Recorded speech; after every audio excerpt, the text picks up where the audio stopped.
The first time I heard them plotting, I thought I was imagining it. It was late, close to midnight. My wife, Claire, had invited her two closest friends, Amanda and Julie, over for wine and a girls' night in. I was upstairs in my office, supposedly finishing some work, when I went downstairs to grab a glass of water. That's when I froze in the hallway, half hidden by the shadow of the staircase. Their laughter floated from the living room, low and conspiratorial. Then Amanda's voice, sharp as a knife. "You should test him, Claire. Pretend you're breaking up with him. See if he begs, see how far he'd go to prove he's loyal. Men only reveal who they are when they think they're about to lose you." The glass nearly slipped from my hand. Julie chimed in, her tone smug. "Exactly. If he doesn't fight for you, then maybe he never cared. At least you'll know." And then Claire, my wife, the woman I'd built my world around. "You think so? Feels kind of cruel. But maybe you're right. I guess I've wondered if he'd still love me if things got hard." I stood there, paralyzed. My wife wasn't just listening, she was agreeing, planning, entertaining the idea of manipulating me with a fake breakup, just to test me like some experiment. And in that moment something inside me cracked. Set up. The next evening she did it. We were sitting at the dining table. Dinner barely touched. The candle between us flickered against her face, and I saw something rehearsed in her eyes. She looked at me, feigned sadness, and whispered, "James, I don't think this is working anymore. We're done." The exact line. The script her friends had planted. My heart clenched, but I kept my expression neutral. I remembered Amanda's voice echoing in my head, telling her to see if I'd beg. Instead, I leaned back in my chair, forced a small nod, and said quietly, "If that's how you feel, then okay. I won't stop you." Her fork clattered against the plate. The mask slipped from her face, shock flashing in her eyes. "Wait, what? That's it. You're not even going to try? James, after everything we've been through?" I shrugged, keeping my voice steady. "If you've decided we're over, there's nothing to fight for." She stared at me, stunned into silence. And for the first time in years, I felt the balance of power shift in our marriage. That night, she tossed and turned beside me. I lay awake, staring at the ceiling, the words "we're done" replaying in my head.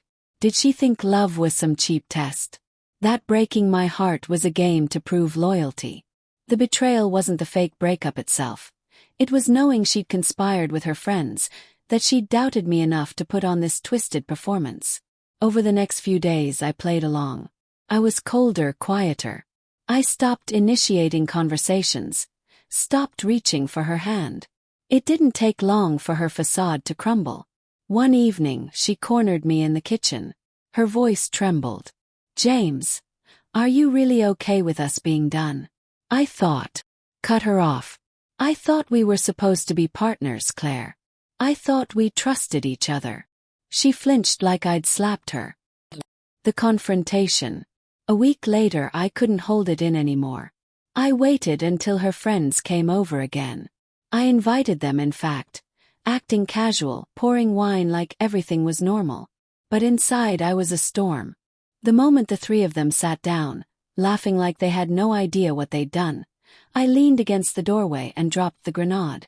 "So, Claire," I said evenly, "how did I do on your little loyalty test?"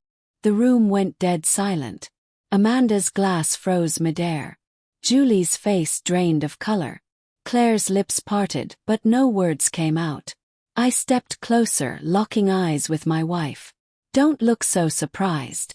I heard the whole plan. The night you sat here, plotting whether I'd beg or walk away. I heard every word." Her mouth trembled.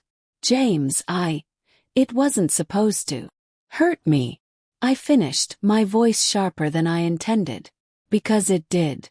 You could have asked me how much I love you. You could have trusted the years we've built. Instead, you staged a fake breakup like I'm some lab rat you needed to dissect." Amanda shifted uncomfortably. "We were just looking out for her." I turned to her, fury in my chest. "No, you weren't. You poisoned her mind. You made her doubt me. And she let you." Julie tried to chime in, but I didn't let her. Both of you should leave. Now. They gathered their things in silence, faces red with embarrassment, and slipped out the door. Which left me and Claire. The fallout. She collapsed into tears as soon as they left, clutching at my arm. James, please, I didn't mean it like that. I've been scared. I needed to know if we were strong enough. I thought if you fought for me, I'd feel secure again. Her words cut deeper than any blade.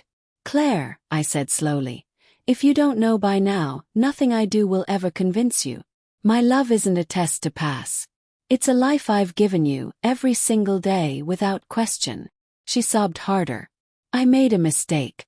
I see that now. Please don't give up on me. And here was the cruelest truth. I still loved her. Even as anger boiled in my chest, even as betrayal gnawed at me, I couldn't flip a switch and stop loving her. But love without trust. That's a house built on sand. The distance. In the weeks that followed, we lived in limbo. She tried to win me back.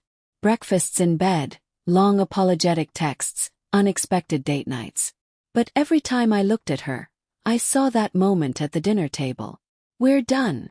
The line she delivered like a dagger to test whether I would bleed. One night, she whispered in the dark, "Do you think we can fix this?" I didn't answer. Because I didn't know. The turning point.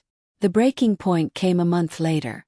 I came home from work to find her sitting on the couch, clutching an envelope. "I wrote you something," she said, voice shaking.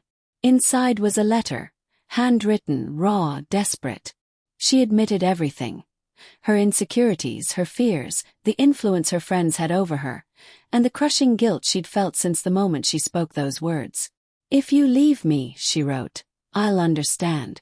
But if you stay, I'll spend the rest of my life proving that you never had to beg for my love. It was always yours." I sat there, letter trembling in my hands, torn between heartbreak and hope. The decision.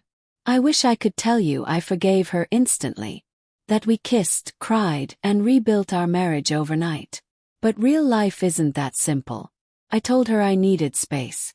I told her I couldn't promise forgiveness, not yet. And for once, she didn't argue. She just nodded, tears streaming down her face, and whispered, "I'll wait." So that's where I am now, caught between the wreckage of betrayal and the faint glimmer of what we once were. Because love isn't just passion or loyalty, it's trust. And once trust is broken, the road back is long and brutal. Maybe one day, I'll find my way back to her. Or maybe her words that night will haunt me forever. All I know is this. The moment she tested me, she failed the test herself.